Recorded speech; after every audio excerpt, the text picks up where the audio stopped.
5টা নখ কেন, 20টা নখ তুলে নেবে, কেটে নেবে, 20টা আঙ্গুল কেটে টুকটা টুকটা করে দেবে, আমার বুকের কলিজা চাকু দিয়ে কেটে কেটে টুকটা টুকটা করবে।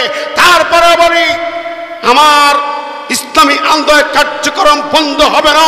বাতিলের কথায় আমি মাথা নত করি না, আল্লাহর কাছে শহীদ হয়ে যেতে চাই। কি বলেন, ঠিক নেবে? ঠিক। সেই যুবকদের আজ বেশি প্রয়োজন। আগামী প্রজন্মে তাকিয়ে দেখো, রক্তাক্ত জুলাইকে কলঙ্কিত করে আবার একদল চক্রান্ত ষড়যন্ত্রে মেতে উঠেছে। ঠিক নেবে? ঠিক। ওদের দাঁত ভাঙা জবাব দিতে হবে। রাজি আছেন কারা কারা? দু হাত করে দেখান তো দেখি।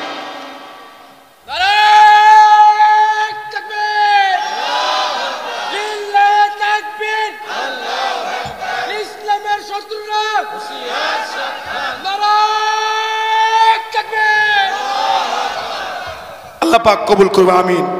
আমার প্রিয় ভাইরা, সুতরাং আমাদেরকে সামনের দিনের জন্য প্রস্তুতি নিতে হবে। এই জমিনটা সমস্যা অনেকগুলো। আমি একটি ইতিহাস তুলে ধরি। রাগ করছেন, মন খারাপ করছেন? বলছিলাম যে যুবক নবীর আহ্বানে সাড়া দিলেন। সে বলছে নবীজি রাতের বেলায় বিয়ে হয়েছে, নামাজ পড়তেছিলাম তাহাজ্জুদের, শেষ করতে করতেই ডাক পড়ল, বাসর ঘর রেডি। আমি যখন হাঁটি হাঁটি পা পা করে বাসর ঘরের সামনে দাঁড়ালাম, এক পা উঠাতে যাই, কানে আওয়াজ এলো আজানের ধ্বনি। মদিনার মসজিদ থেকে বেলাল ভাইয়ের কণ্ঠের আজান। আমি থমকে গেলাম। আমি কোন দিকে যাব চিন্তা করলাম। যদি আমি এখন বাসর ঘরে যাই, নবীর পিছনে ফজরের নামাজ হবে না। আল্লাহু আকবার। আমার মন কেঁপে উঠল।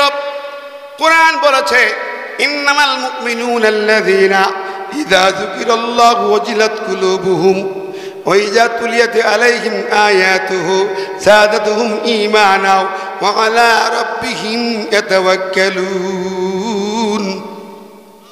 আল্লাহ বললেন, মুমিন তো তারাই আল্লাহর নাম শুনলে যাদের কলিজার ভিতরে কম্পন সৃষ্টি হয়, যাদের হৃদয়টা কেঁপে কেঁপে ওঠে, অজিলাত কুলুবুহুম, যাদের কলবটা অন্তরটা কাঁপ শুরু হয়। কিনা সে মতো রহমা পাতুল মালাইকা যাকারুল্লাহ ফিমান ইনদা হাউ কামা ক্বালা নবী সাল্লাল্লাহু আলাইহি ওয়াসাল্লাম।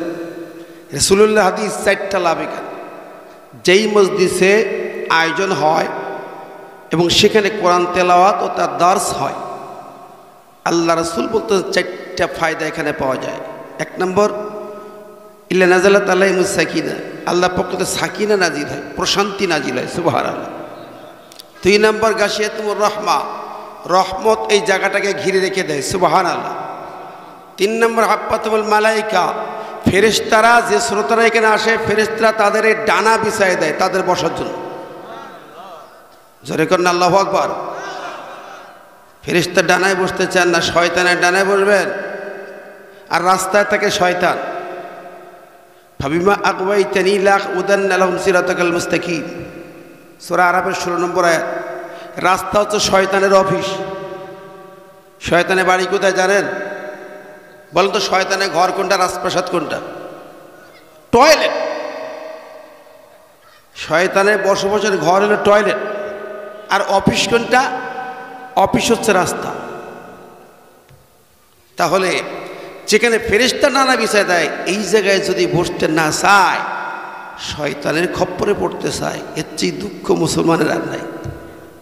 কাজেই এখানে বসে পড়ুন। 4 নম্বর লাভ, আল্লাহ এত খুশি হন এখানে বসলে, কোরআন শুনে চটে বসলে। আল্লাহ পাক বলেন ফেরেশতাদের, শোনো, আমাকে কোরআন শুনতে, আমার কোরআন শুনতে বসেছে, আমি আল্লাহ ওদের মাফ করে দিতে চাই। জবান খুলে জোরে বলি সুবহানাল্লাহ। হয়তো শয়তানের অফিস রাস্তা ছেড়ে ইমানদার যারা হবে, ইমানের দাবিদার যারা হবে, ইসলামের পক্ষে যারা থাকবেন, তারা এক মুহূর্ত দেরি না করে কোরআনের মাহফিলে বসে যান। আল্লাহ কবুল করুক, আমিন। নাহমাদুহু ওয়া নুসাল্লি আলা রাসূলিহিল কারীম, আম্মা বা'দ, আউযু বিল্লাহি মিনাশ শাইতানির রাজীম, বিসমিল্লাহির রহমানির রহিম। ومن الناس من يشري نفسه ابتغاء নাফসাহু ইবতিগা মারদাতিল্লাহ আল্লাহু রাউফুম বিল ইবাদ। এরশাদ হচ্ছে মানুষের ভিতরে কিছু মানুষ যারা নিজের আত্মাকে জীবনকে উৎসর্গ করে দেয় আল্লাহর সন্তুষ্টির জন্য। আল্লাহ পাক ওই বান্দাদেরকে খুব ভালোবাসেন, স্নেহ করেন। সাদাকাল্লাহুল আযীম। ইন্নাল্লাহা ওয়া মালাইকাতাহু ইউসাল্লুনা আলান নবী ইয়া আইয়ুহাল্লাযীনা আমানু সাল্লু আলাইহি ওয়া সাল্লিমু তাসলিমা। আল্লাহুম্মা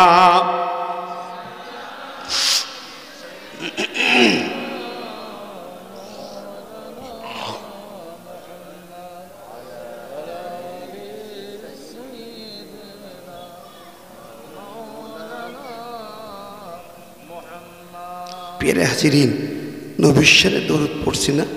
কার শানে? আচ্ছা, এরকম নেতা দুনিয়াতে কি আর পাওয়া যাবে? আসবে কখনো? এসেছে কখনো? দুনিয়ার নেতারা সব রেখে দেখে পালায় যায়, ঠিক না ঠিক? সব আপনজন রেখে পালাতে পারে। আল্লাহ রসুল সেই আপনজনদের জন্য কাঁদেন। আরে দরুদ পড়া দেখি আমার মায়া লাগতেছে, প্রাণ খোলে না, কণ্ঠ খোলে না। নেতার নামে কত জোরে জোরে স্লোগান হয়। যারা এখানে বসে আছেন তারা তো নবীকে নেতা মানেন, ঠিক না বেঠি? যিনি তার ইন্তেকালের পূর্ব মুহূর্তে শুধু উম্মতের কথা ভেবেছেন।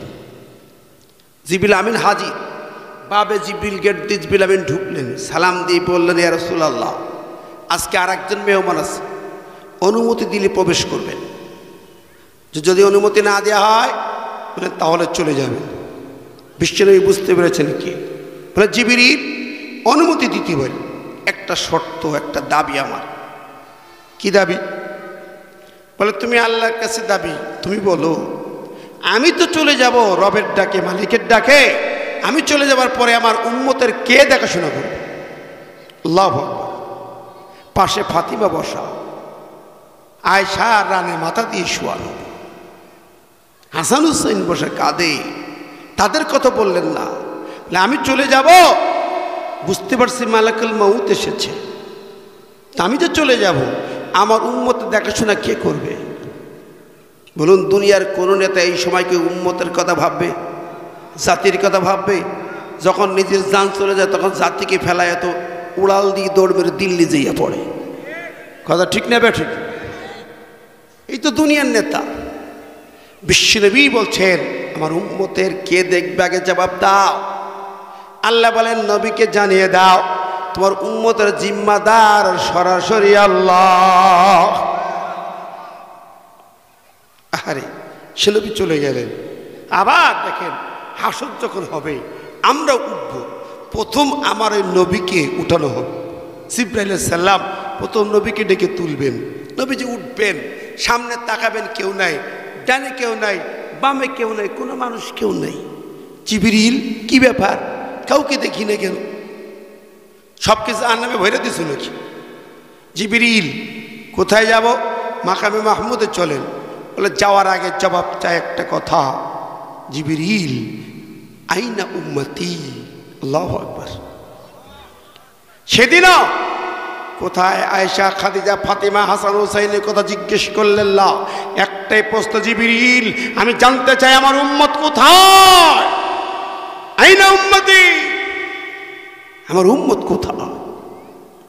এরকম তোর নবী নেতা পৃথিবীতে কেউ আসেনি, আর কখনো আসবে না, ঠিক না বেঠি? আমার ভাইয়েরা, বিশ্বনবী সেই নবী যিনি আপনাকে কবরে রিসিভ করবেন। এই যে একটা কবরের গান গজল শুনলেন, চুল হাত পা খসে যাবে, কবরে যখন রাখা হবে রিসিভ করবেন কে আপনাকে? কার নামে রাখা হয়? বিসমিল্লাহ ওয়ালা মিল্লাতি রাসূলিল্লাহ, আল্লাহর নামে, রাসূল সাল্লাল্লাহু আলাইহি ওয়াসাল্লামের দলে, তার আদর্শে, তার কাছে রেখে গেল। ঠিক কিনা কন? সেই রসুলকে যারা দুনিয়াতে নেতা মানতে পারে না, সেই নবীর নামে স্লোগানটুকু দিতে পারে না, সেই নবীর নামে দরুদটুকু পড়তে পারে না, নবীর দল করে না, নবীর নায়েবে রাসূল আলেমদের দল করে না, বরং তাদেরকে মেরে মেরে রক্তাক্ত করে জেলখানায় ভরে। তারা কি ওই দিন কবরে নবীর সাক্ষাৎ পাবে? চলে বলেন, ওদের রিসিভ হবে? আমরা যারা বিশ্বাস করি বিশ্বনবী রিসিভ করবেন কবরে, তাহলে এই দুনিয়ার চলমান জিন্দিগিতে আমার নবীর নেতৃত্ব ছাড়া আর কারোকে নেতা মানতে পারি না। জোরে বলেন ঠিক না ঠিক? এই জমিনের নেতা হবে মুহাম্মদ রাসূলুল্লাহ সাল্লাল্লাহু আলাইহি সাল্লাম। তার নীতি, তার আদর্শ ছাড়া এই জমিনের আর কোন অফিস আদালত চলতে দেওয়া হবে না, হবে না, হবে না। রাজি আছেন কারা? দুহাত তুলে দেখা।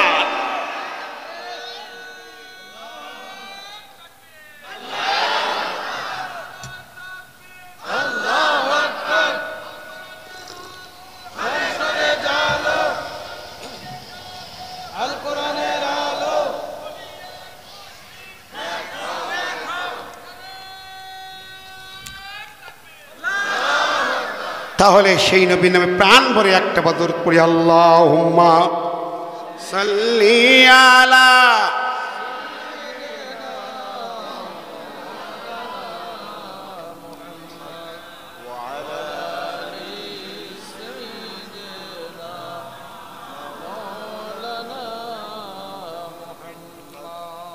আলহামদুলিল্লাহ, অধ্যকার ঐতিহ্যবাহী রাজশাহী শহরের প্রাণকেন্দ্রে গোলজারবাগ হাফিজা কারিয়ানা মাদ্রাসার উদ্যোগে এই যে উন্নতি গল্প লিখেছেন হাজী সাহেব, এই শব্দটা লিখবেন। লিখলে লোক মনে করে হালকা, তো ও জায়গায় যাওয়া যাবে না। তাফসিরের শোনা লোক তারা আসে না। এই যে 11টায় উঠেছে, অরিজিনালি তাফসির শোনার লোকজন আসতে চায়। আমি যে কয় জায়গা দেখেছি ওই লেখে উন্নতি গল্প, সে কয় লোক হয়। কমিটি এটা লেখার দরকারটা কি? কথা কন, মানুষ এমনি কমটা প্রতিষ্ঠানে দেবে। উন্নতি কল্পে তাফসির মাহফিল হয়, উন্নতি কল্পে সুধী সমাবেশ হবে, খাওয়া দাওয়ার আয়োজন হবে। এটা লিখবেন না দয়া করে। তাফসির মাহফিল দেবেন আল্লাহর দ্বীন প্রচারের জন্য, কোরআন শোনানোর জন্য, ঠিক না ঠিক? স্বচ্ছ খালেস নিয়তে দেবেন, বরকত হবে। আর নিয়ত যখন উল্টাপাল্টা হয় বরকত হয় নাকি? ওই যে আমরা ক্লাস 7-এ আদাবুল আদবে একটা গল্প পড়ছিলাম। একটা লোক বাজারে যাচ্ছে গাঁদা কিনতে, পথের মাঝখানে এক বন্ধুর সঙ্গে দেখা যাচ্ছে কোথায়, আচ্ছা গাঁদা কিনতে যাচ্ছি বাজারে। গাধা কিনতে, গরু গাধা। বলছে গাধা কিনতে যাচ্ছি ইনশাআল্লাহ। বন্ধু কয় বাহ, টাকা পকেটে গাধা বাজারে, ফুলুসফি যাইবি হলে হেমার পিছুক। টাকা পকেটে গাধা বাজারে, মাঝখানে ইনশাল্লাহর ফাংশন। ইনশাল্লাহ কি কেমন লাগবে? বাজারে যাবো, টাকা দিয়ে গাধা কিনে বাড়ি যাব। বলে ঠিক আছে, তোর মতো নাস্তিকের সাথে কথা বলবো না, যা। চলে গেল বাজারে। বাজারে ঘুরি ফিরি সুন্দর ভাবে দেখেছি ভালো একটা গাধা পছন্দ করছে, দরদাম ঠিক হয়েছি। টাকা দেবে, পকেটে হাত দিছে। পকেটে হাত দিয়ে থাকে সিসিং ফাঁক, পকেট খালি, পকেট মেয়ের কাম সারিছে। টাকা নেই, পকেট বিছলাই বিছে, আর টাকা পায় না। জামা কাপড় খুলে ফেলছে, টাকা আর সখী থাইমা গেছে ছটফট করে। গাধাওয়ালাকে কিনি একটা টাকা দিয়ে গাধা নিয়ে যে আমি পাগলামি করিস কে? কয়েক ভাই গো, টাকা চুরি হয়ে গেছে ইনশাআল্লাহ, গাধা কেনা হবে না ইনশাআল্লাহ, আমি বাড়ি চলে যাচ্ছি ইনশাআল্লাহ। এখন বুঝছি ইনশাআল্লাহ না বলার লসটা কি, ঠিক না ঠিক? এই জন্য যে কোনো কাজ ইন্নামাল আমালু বিন্নিয়াত, নিয়তটা স্বচ্ছ এক আল্লাহর খুশির জন্য করতে হবে, ঠিক না ঠিক? জোরে বলেন। এই কায়দায় আমি পরামর্শ দিলাম, এই তাফসীর মাহফিলের সম্মানিত সভাপতি সাহেবকে বিশেষ করে পরামর্শ দিলাম, যিনি ইকো এভিয়েশনের চেয়ারম্যান, হাজার হাজার হাজিদেরকে হজ করেছেন মক্কা মদিনা বাড়ির মতন। আমার প্রিয় ভাই হাফেজ মোহাম্মদ রুহুল কুদ্দুস, যার কণ্ঠ বজ্র কণ্ঠে যিনি দিনের পক্ষে হুঙ্কার দেন, ঠিক না ঠিক? এই রাজশাহীবাসীর প্রাণে কোরআনের আওয়াজ দেবেন, এবং বাতিলের কবর রচনা করার জন্য ইনশাল্লাহ উনি ভূমিকা রাখবেন। ঠিক নেবে ঠিক? আল্লাহ পাক কবুল করুন, বলেন আমিন। মঞ্চে বসে আছেন প্রধান অতিথি তো আসেন নাই, বিশ্ব অতিথির বিশেষ দূত, ছাত্র জনতার প্রাণের স্পন্দন, বাংলাদেশে স্বৈরাচারের বিপক্ষে বুক পেতে দেওয়া সেই ছাত্রদের প্রিয় সংগঠন বাংলাদেশ ইসলামী ছাত্র শিবিরের রাজশাহী মহানগরীর সাবেক সভাপতি, আমার কলিজার টুকরা প্রিয় ভাই জনাব হাফেজ মাওলানা খায়রুল ইসলাম, আল্লাহ পাক তার হায়াতে জিন্দিগি দিন প্রতিষ্ঠার জন্য কবুল করুন। আজকের মাহফিলের আমন্ত্রিত অতিথিবৃন্দ, বক্তব্যকে ধন্য করেছেন আমার প্রিয় ভাই, ছোট ভাই, নওগাঁ থেকে এসেছেন হাফেজ মাওলানা আবুল কালাম আজাদ, বক্তব্য রেখেছেন মাওলানা ইসমাইল হুসাইন মাহমুদি সহ সকল উলামায়ে দ্বীন, মুরব্বিন একরাম, হাজুল হারামাইন, মাহফিল কমিটির সকল নেতৃবৃন্দ, সুধীজন, যুবক ভাইরা, ছোট্ট কচিকাচারা, পর্দায় থাকা মা বোনেরা, সবাইকে আন্তরিক সালাম ও শুভেচ্ছা। আসসালামু আলাইকুম রহমতুল্লাহ। কোটি কোটি প্রশংসা আল্লাহ দরবারে, যিনি আমাদেরকে আজকের এই মাঠে এই গভীর রাতে শীতকে উপেক্ষা করে আরামের ঘুম হারাম করে আল্লাহর কালাম কোরআন শোনার জন্য বসিয়ে রেখেছেন। সেই মালিকের দরবারে কালিমত শুকর আদায় করে বলি আলহামদুলিল্লাহ। কি রাগ করেছেন নাকি? একটু আস্তে করে বলেন তো আলহামদুলিল্লাহ, আরো আস্তে বলেন আলহামদুলিল্লাহ। বিশ্বনবী শানে দরুদ এবং সালাম পেশ করি, সবাই বলি সাল্লাল্লাহু আলাইহি ওয়াসাল্লাম। আত্মার মাগফিরাত কামনা করে বীর শহীদদের। আবু সাইদ রংপুরের বুকে বুক পেতে দেয়, এই গুড়িপাড়ায় বুক পেতে দিয়েছিল কে? জোরে বলেন না, চেনেন না? শহীদ মিনারুল ইসলাম। এই গুড়িপাড়ার মাটিতে রক্ত দিয়েছেন 5ই আগস্টের আগে এই ছাত্র জনতার আন্দোলনে। সেই শহীদ মিনারুল ইসলাম সহ সকল শহীদদের আত্মার মাগফিরাত কামনা করি, বলি আল্লাহুম্মা আমিন। প্রিয় হাজিরিন, যারা এখানে বসেছি, কোরআন শুনতে বসেছি, জাতির এই কঠিন সময় দীর্ঘ 16 বছরের স্বৈর শাসনের পর, কোরআন বিরোধী দুশ্মনদের পতনের পর এখন আমরা মাহফিল করছি, অনুমতি লাগছে না। লাগে? জোরে বলেন। আগে বাবারে বিড়িখোর, তাড়িখোর, গাঁজাখোর, পুলিশ, পালাশ, মদখোর, নেশাখোর, তাদের পিছনে ছুটতি হতো, এরপরও পছন্দ না হলে 44 ধারা। কথা বলেন। সেই পুলিশবিহীন, অনুমতিবিহীন, হয়রানিবিহীন, উৎকোচবিহীন, ঝামেলাবিহীন, চাটুকারবিহীন, তাবেদারবিহীন, টিকটিকিবিহীন এই যে কোরআনের মাহফিল করতে পারছি, এই জন্য শুকর আদায় করতে হবে। জোরে বলি আলহামদুলিল্লাহ। প্রিয় হাজিরিন, এই কোরআন আপনার আমার মুক্তির সনদ, বাঁচার সনদ, দলিল। খবরে যাবেন, এই দলিলটা সাথে নেন, বুকে নেন, নইলে লাভ নাই। আল্লাহ বললেন, ইয়া আইয়ুহান নাস কদ জাআকুম বুরহানুম মির রাব্বিকুম ওয়া আনজালনা ইলাইকুম নূরাম মুবিনা। হে মানুষেরা, তোমাদের কাছে একটা দলিল এসেছে আমার পক্ষ থেকে। এই কোরআন তোমাদের জন্য দলিল। এই দলিলটা সংরক্ষণ করো, কিয়ামতের মাঠেও দলিল হবে। আল কোরআন হুজ্জাতুন লাকা ওয়া আলাইকা। কোরআন যার পক্ষে দলিল হবে সে বেঁচে যাবে, জান্নাতে যাবে। আর কোরআন যার বিপক্ষে দাঁড়াবে তার জান্নাতে যাবার কোনো রাস্তা না। আমার ভাইয়েরা, বন্ধুরা, সেই কোরআনুল কারীম থেকে তাফসীর হচ্ছে, মনোযোগ দিয়ে শুনছেন আপনারা। যারা বসে আছেন, দাঁড়িয়ে আছেন, কমপক্ষে আজকের কতগুলো না শুনে বাড়ি যাবেন না, শয়তানের বন্ধু হবেন না। মেহরবানি করে রাস্তায় যারা ঘুরে ঘুরে না বেড়ায় বসার চেষ্টা করুন, শুনুন ইসলাম কিভাবে পেয়েছেন, আর আজকে আমাদের করণীয় কি। আমরা সেই গৌরব ইতিহাস হারিয়েছি, আজকে সেই গৌরবে আবার ফিরে আসতে হবে। বিশ্বনবী কোরআনের বাণী দিয়ে যখন গোটা জাতির কাছে তুলে ধরলেন, কালেমার দাওয়াত দিলেন, মক্কার কুরাইশরা, কাফের বেঈমানেরা গতিরোধ করলেন, আঘাত করলেন, রক্তাক্ত করলেন। শুরু হলো আস্তে আস্তে হিজরত। এক পর্যায়ে একদল সাহাবী আবিসিনিয়ায় হিজরত করলেন। পরবর্তীতে তিনিও নবী সাল্লাল্লাহু আলাইহি ওয়াসাল্লাম নিজেও বাতিলের মোকাবেলায় হিজরত করতে বাধ্য হলেন। কেন, কি কারণে? সুনার মানুষ রাস্তা দিয়ে হাঁটতে রাস্তার বালু পাথর সালাম দিত, গাছপালা সালাম দিত, তরুলতা সালাম পেশ করত, জীব জানোয়ার সালাম দিয়েছে, আঙ্গুদিশির হয়, চাঁদ দ্বিগুণিত হয়ে পাহাড়ের মাথায় চলে আসে। সেই সোনার মানুষের উপরে অত্যাচার। আবু জেহেল এই সোনার মানুষের সোনার মুখে গালের উপরে চপেটাঘাত করলেন। আবু জেহেল আমার নবীর গলায় রশি দিয়ে জড়াইয়া কাবার সামনে ফেলে দিলেন হত্যার জন্য। কি অপরাধ ছিল? কোনো কথা বলেন? বিনা অপরাধে কোরআনের আওয়াজ দেওয়ার জন্য গলায় রশি পড়তে হলো। এরপর আমার নবীকে হত্যার জন্য তার বাড়ি ঘেরাও করলে স্পেশাল ট্রাইব্যুনাল বানায়া মক্কার কুরাইশদের প্রত্যেকটি ঘর থেকে একটি করে যুবক নিয়ে নবীকে হত্যার জন্য খুন কমিটি ট্রাইব্যুনাল গঠন করেছে।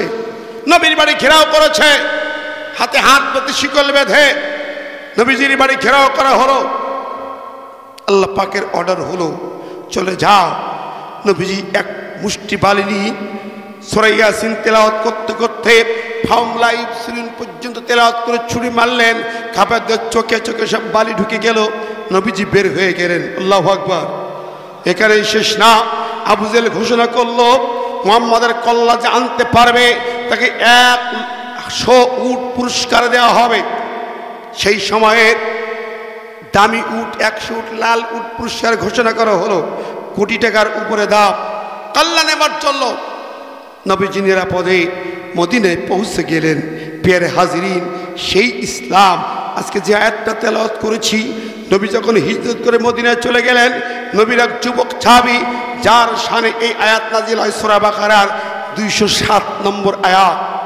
হে যুব সমাজ, শোনো সেই আয়াতের কথা।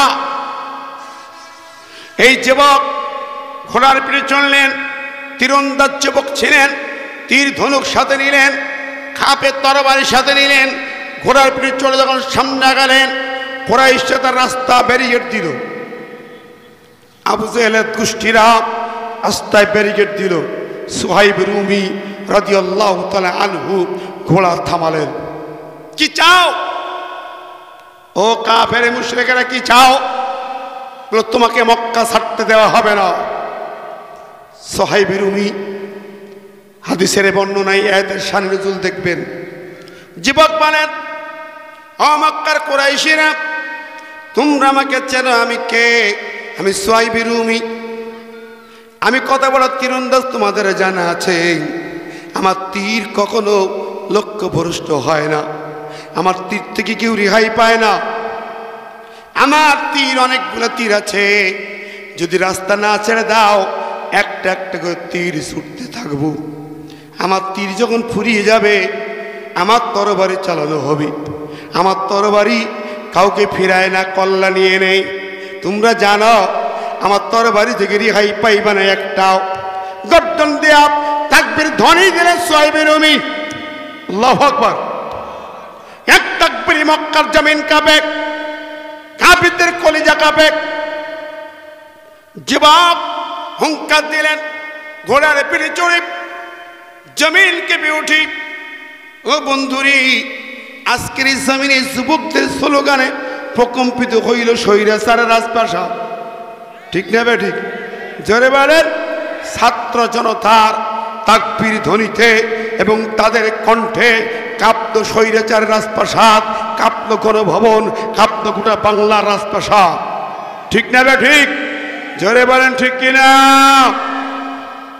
প্রিয় হাজিরিন, যারা নিজের জীবনকে বাজি রাখতে জানে, বুকের তাজা রক্ত দিতে জানে, গুলির সামনে বুক পেতে দিয়ে বুককে ঝাঁঝরা করতে পারে, প্রায় 2000 তরুণ তাজা ছাত্র জনতার বুকের রক্তের বিনিময়ে এই জমিনের স্বাধীনতা উদ্ধার হয়েছে।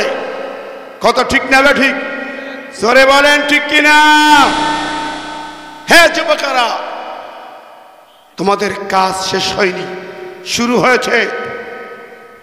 শোনো, সোয়াইব রুমি যখন হুঙ্কার দিলেন, তাকবীর ধ্বনি দিয়ে জানিয়ে দিলেন, একটা কাফের আমার তরবারি থেকে রেহাই পাবে না, তীর থেকে রেহাই পাবে না। ওরা থমকে দাঁড়ালেন। সোয়াইব পরিষ্কার কণ্ঠে বললেন,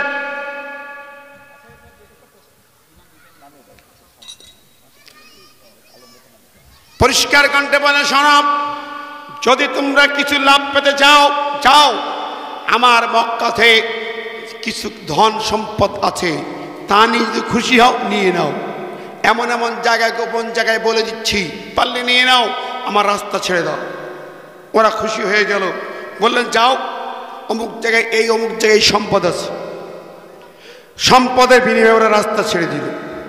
সোয়াইব রুমি ঘুরে হাঁকি সোজা চলে গেলেন মদিনাতুল মুনাওয়ারায়, বিশ্বনবীর সামনে হাজির।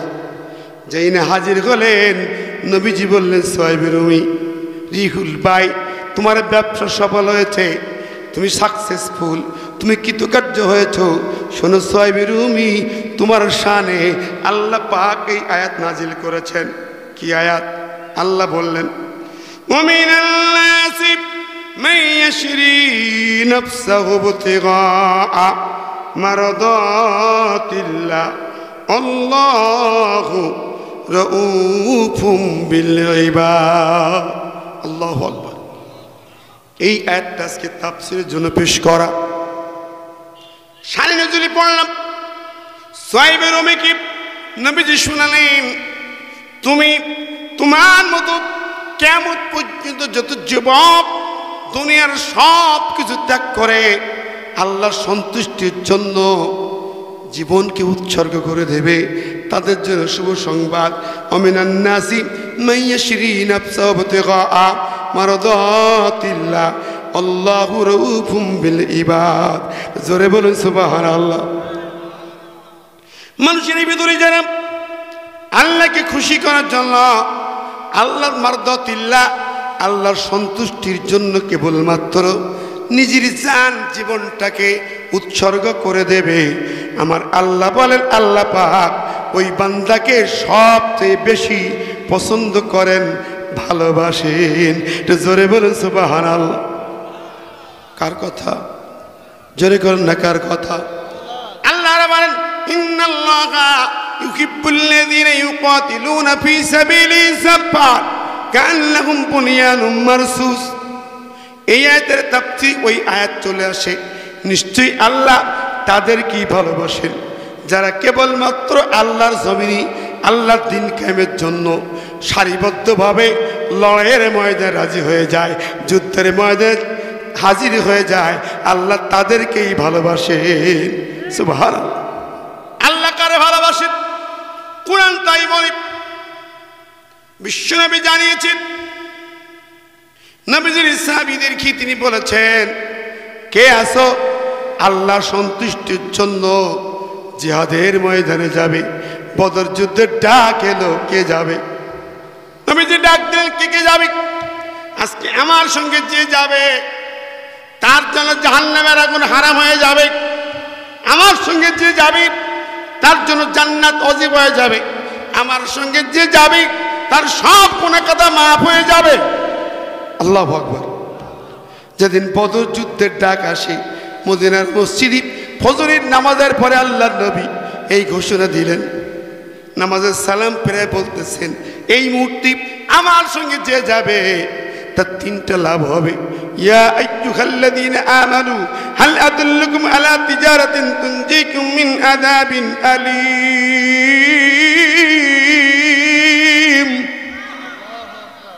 এই আয়াত নাযিল হলো, হে ঈমানদারেরা, তোমাদেরকে শুভ সংবাদ দেব নাকি, যদি তোমরা একটি কাজ করো, একটি আমল করো, জাহান্নামের আগুন তোমার জন্য হারাম হয়ে যাবে। আল্লাহু আকবার। এক আমলে জাহান্নামের আগুন হারাম। শুধু তাই নাই, ইয়াগফির লাকুম যুনুবাকুম, তোমাদের গুনাহ খাতা মাফ করে দেওয়া হবে। আল্লাহু আকবার। ওয়া ইদখিলকুম জান্নাত, আর তোমাদেরকে জান্নাতে ঢোকানো হবে। শুধু একটা আমল করবে, জাহান্নামের আগুন হারাম, গুনাহ খাতা মাফ, আর জান্নাত ওয়াজিব হয়ে যাবে। কি আমল সেটা? তুমিনুনা বিল্লাহি ওয়া রাসূলিহি ওয়া তুজাহিদুনা ফি সাবিলিল্লাহি বিআমওয়ালিকুম ওয়া আনফুসিকুম। ঈমান আনার পরে আল্লাহর জমিনে আল্লাহর দ্বীন প্রতিষ্ঠার সংগ্রামে যারা বুক পেতে দেবে, জান দেওয়ার জন্য জিহাদে হাজির হবে, আল্লাহ তাদেরকে জাহান্নাম হারাম করে দিয়া জান্নাতে প্রবেশ করাবে। জোরে বলি সুবহানাল্লাহ, আরো জোরে সুবহানাল্লাহ। এই সময় একজন যুবক দাঁড়াইলেন মদিনার মসজিদে। ফজরের নামাজের পরে নবীর ঘোষণা হলো, মাঝখান থেকে একটা যুবক দাঁড়ায়া আবু বকর, ওমর, উসমান আলী নীরবে শোনে। আর একজন যুবক দাঁড়ায় গেল। যুবক দাঁড়ায় বলে, নবীজি আমার নামটা লিখে নেন 1 নাম্বার। কে কে যাবে জিজ্ঞেস করে আমি দাঁড়িয়ে গেলাম। নবীজি তাকিয়ে দেখে মাথায় বিয়ের পাগড়ি পরা, হাতে বিয়ের মেহেদি লাগানো। কিরে যুবক, হায়রে যুবক, তোর হাতে বিয়ের মেহেদি, তোর মাথায় বিয়ের পাগড়ি দেখি তুমি কেমন করে নাম লেখাচ্ছ? তুমি না সেই যুবক রাতের বেলা তোমার বিবাহ অনুষ্ঠান ছিল? যুবক বলে, কি ইয়া রাসূলুল্লাহ, হ্যাঁ আপনি জানেন, আপনি নবী, সব খবর রাখেন। এই রাত্রে বেলা আমার বিবাহ অনুষ্ঠান হলো। গভীর রাত, বিয়ের পর্ব শেষ হলো। এরপরে আমার জন্য বসর সজ্জা সাজানো হয়, কোণে রেডি হয়। আমি ততক্ষণে সিজদায় পড়ে গেলাম। আল্লাহু আকবার। বিয়ের যুবক সিজদায় পড়ে যায় তাহাজ্জুদের নামাজ। আহা, হে যুবক, এ বাবু, হে সবুজ বাবু, কিরে কই যাস? তোদেরই তো, তোরাই তো এই দেশকে মুক্ত করেছি, ঠিক না বেঠিক? জোরে বলেন। এই ছাত্র জনতা এই জমিনকে মুক্ত করে, স্বৈরাচার মুক্ত করেছ। তোমাদের হাতে সেদিন মোবাইলের খেলা ছিল না, ফ্রি ফায়ার ছিল না, পাবজি খেলা ছিল না। সেদিন ছিল একটা লাঠি, ঠিক না বেঠিক? এই জুলাইয়ের আন্দোলনেরা ভূমিকা রেখেছে, ঠিক কিনা? এখন আজকে যেই যুবকেরা বুকের তাজা রক্ত দিয়েছে, তাদের রক্ত, তাদের ইতিহাস ভুলে গেলে চলবে না। যারা এই জমিনে অনেকবার রক্ত দিয়েছে, ছাত্রদের সংগঠন, এই দেশের কলিজা, বাতিলের কলিজা, ঠক ঠক করে কাবে, যার নাম শুনলে তারাই হয় ইসলামী ছাত্র শিবির। কথা কোন ঠিক না ঠিক? প্রিয় বন্ধুরা, আমার ইতিহাস মনে পড়ে। এই রাজশাহী বিশ্ববিদ্যালয় 1982 সাল, আমার ভাই সাব্বির ভাইয়ের ইতিহাস, হামিদ জব্বার আইবের ইতিহাস। সেই সাব্বির ভাইকে সেদিন ইটের পরে মাথা রেখে আর একটা ইট দিয়ে আঘাত করা হয়, মাথা ফেটে 4 খণ্ড হয়ে যায়, মাথার মগজ ঠুকরে বেরিয়ে যায়। সাব্বির ভাইয়ের শাহাদাত আজ ভুলতে পারি না। আমার ভাইরা, মনে থাকার কথা, রাজশাহীবাসীর কলিজায় থাকার কথা, ঠিক না বে ঠিক? জোরে বলেন। বহু রক্তের বিনিময়ে এই জমিনের রক্ত সিঞ্চন করেছে কলিজার টুকরো ছেলেগুলা, যারা বুকের সাহসী হিম্মত নিয়ে গুলির মুখে দাঁড়াতে পারে। কোরআন তাদেরই কথাই বলে, ওমিনান নাসি মাইয়াশরি নাফসাবতিগা মারদাতিল্লাহ। শুধুমাত্র, কেবলমাত্র আল্লাহর খুশি করার জন্য যারা বুকের তাজা রক্ত দিতে জানে, তারাই আল্লাহর প্রিয় গোলাম। কথা বলেন, ঠিক না বে ঠিক? এ যুবক ভাইরা, মন খারাপ করেন, রাগ করে নাকি? এরা মাইন্ড করল কয় নম্বর? যুবকেরা, যুবকদের ইতিহাস নবীর জামানা থেকেই, সেই ইতিহাস এখন আছে না নাই? জোরে বান আছে না নাই? আমি দেখেছি এই জামিনে এক যুবককে ধরে রিমান্ডে নিয়ে পুলিশ অফিসার কাঁচা নখ প্লাস দিয়ে কেটেছে, কাঁচা নখ কেটেছে। আর বলেছে, তুমি যদি ইসলামী সংগঠন দল ছাড়তে না পারো, তোমার 1 একটা একটা করে সব নখ কেটে উপড়ে ফেলা হবে, তো চোখ তুলে নেওয়া হবে। যুবক দায়িত্বহীন কণ্ঠে বলেছে, অফিসার, ওসি সাহেব, একটা কাঁচা নখ কেন 20টা নখ তুলে নেবে, কেটে নেবে, 20টা আঙ্গুল কেটে টুকটা টুকটা করে দেবে, আমার বুকের কলিজা চাকু দিয়ে কেটে কেটে টুকটা টুকটা করবে। তারপরে বলি আমার ইসলামী আন্দোলন কার্যক্রম বন্ধ হবে না। বাতিলের কথায় আমি মাথা নত করি না, আল্লাহর কাছে শহীদ হয়ে যেতে চাই। কি বলেন, ঠিক নেবে? ঠিক। সেই যুবকদের আজ বেশি প্রয়োজন। আগামী প্রজন্মে তাকিয়ে দেখো, রক্তাক্ত জুলাইকে কলঙ্কিত করে আবার একদল চক্রান্ত ষড়যন্ত্রে মেতে উঠেছে। ঠিক নেবে? ঠিক। ওদের দাঁত ভাঙা জবাব দিতে হবে। রাজি আছেন কারা কারা? দু হাত করে দেখান তো দেখি।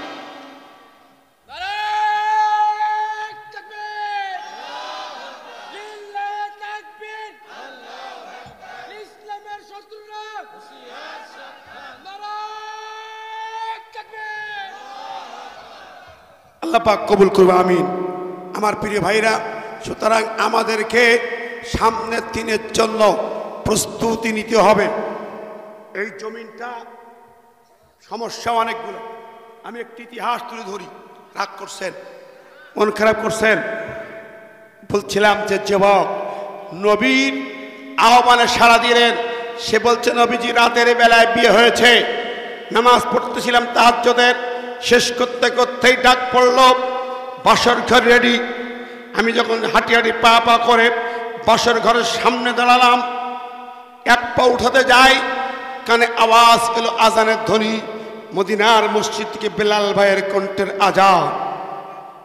আমি থমকে গেলাম। আমি কোন দিকে যাব চিন্তা করলাম।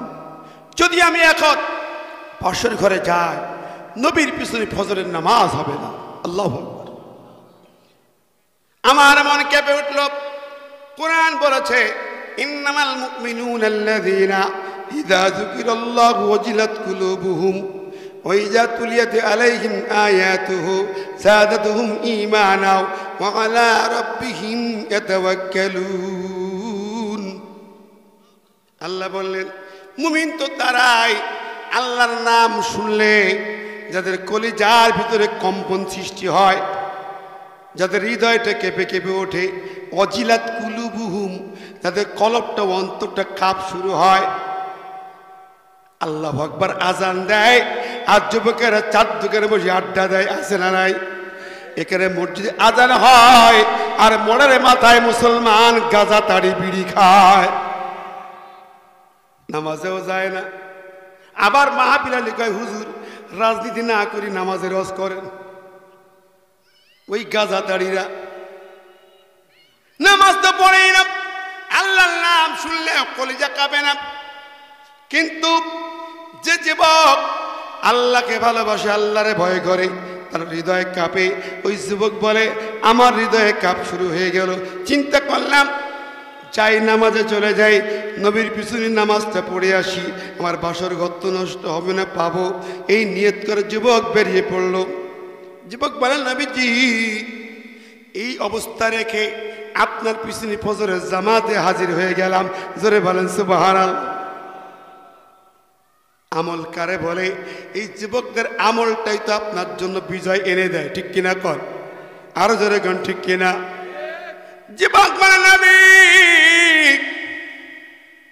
এখন আপনি ডাক দিয়েছেন, আমার নামটা লেখায় দিলাম। নবী আমার নামটা 1 নম্বরে লেখেন। আপনি ঘোষণা দিয়েছেন যে ময়দানে গেলে জাহান্নামের আগুন হারাম, গুনাহ কথা মাপ, জান্নাত ওয়াজিব হয়ে যায়। সেই ময়দানে না যেয়া বাসর ঘরে যাব, এটা হয় না। আল্লাহু আকবার। ও ভাইরা আমার, যুবক কারে বলে? আমার কাছে 5ই আগস্ট বিপ্লবে অনেকে অনেক রকম চিত্র অঙ্কন করে, অনেকে অনেক রকম ব্যাখ্যা করে। আমার কাছে 3টি চেতনা। 5ই আগস্ট চেতনা আমার কাছে 3টা। কয়টা? জোরে কন, আরো জোরে কন, কয়টা? বলবো, রাগ করবেন না তো। যেই যুবকেরা বাসর করে ফেলে চলে যায়, দুনিয়ার মায়া করে না, সংসারে মায়া করে না, বিবির দিকে ফিরে তাকায় না, সেই যুবকরা আনতে পারে একমাত্র বিজয়। আর যারা কঠিন সময়ও আল্লাহর কাছে মাথা নত করে, ওই যুবকের কেউ না, নবীর সাহাবী মিকদাদ বিন আসওয়াদ বা নবীজি, আপনি ডাক দিয়েছেন চলুন পুতুরের মইজ হবে, তারপরে বাসর ঘর। আল্লাহু আকবার। একটু হিসাব করে দেখেন রে ভাই, আমি বলতেছিলাম এরকম যুবক একজন দুজন নয়, উহুদের মাঠেও কত যুবক পাবেন। বাসর ঘর ফেলে দৌড়মোল্লা হানজালার কি আর শুনছেন? আরো কি জানেন? যুদ্ধের মাঠে নবীজি যখন উহুদের যুদ্ধ শেষ হয়ে গেল, শহীদরা আছেন, নবীজি একজন শহীদের দিকে তাকায়া হাউমাউ করে কেঁদে উঠলেন। একটা শহীদ যুবকের দিকে তাকায়া নবীজি জোরে জোরে অনেকক্ষণ কাঁদলেন। কাঁদতে কাঁদতে তিনি এক পর্যায়ে হাসতে শুরু করলেন। বেশ কিছুক্ষণে হাসলেন, বেশ আনন্দের হাসি। যেই হাসিতে নবীর সাধারণ হাসিতে দাঁত বের হয় না, এত আনন্দের হাসি নবীর দাঁত দেখা যায়। আবার দেখা যায় নবীজি হাসি বন্ধ করে তাড়াতাড়ি মুখখানা উল্টো দিকে ফিরালেন। সাহাবীরা প্রশ্ন করেন, ইয়া রাসূলুল্লাহ, ইয়া হাবিবাল্লাহ, এই একটা যুবককে দেখি আপনাকে তিন রকম দেখলাম। কাঁদলেন অনেক, হাসলেন আবার বেশ সুন্দর, তারপরে মুখ ঘুরায় নিলেন কেন? বুঝলাম না, একটু বলুন। নবীজি বলেন যে, ও আমার সাহাবীরা, এই যুবককে কি তোমরা চেনো নাকি?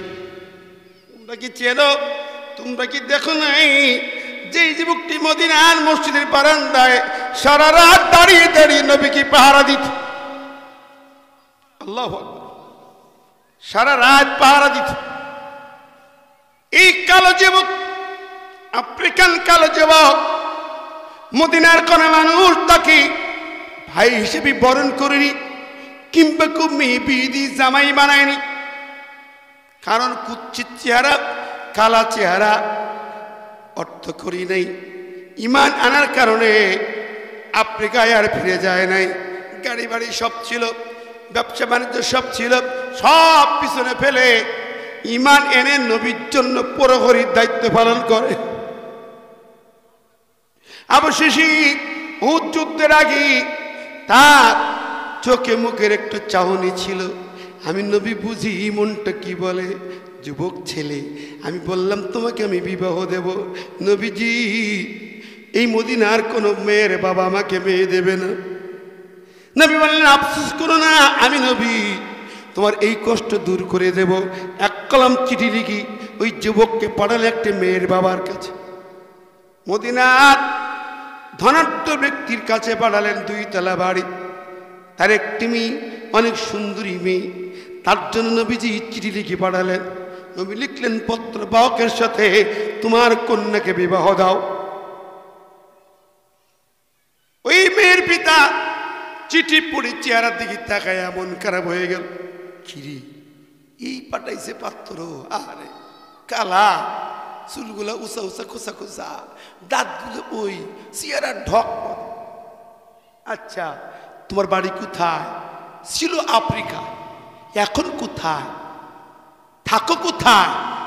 নববী মসজিদে নববীর বারান্দায়। কয় কি করো? কিছুই করি না। খাও কি?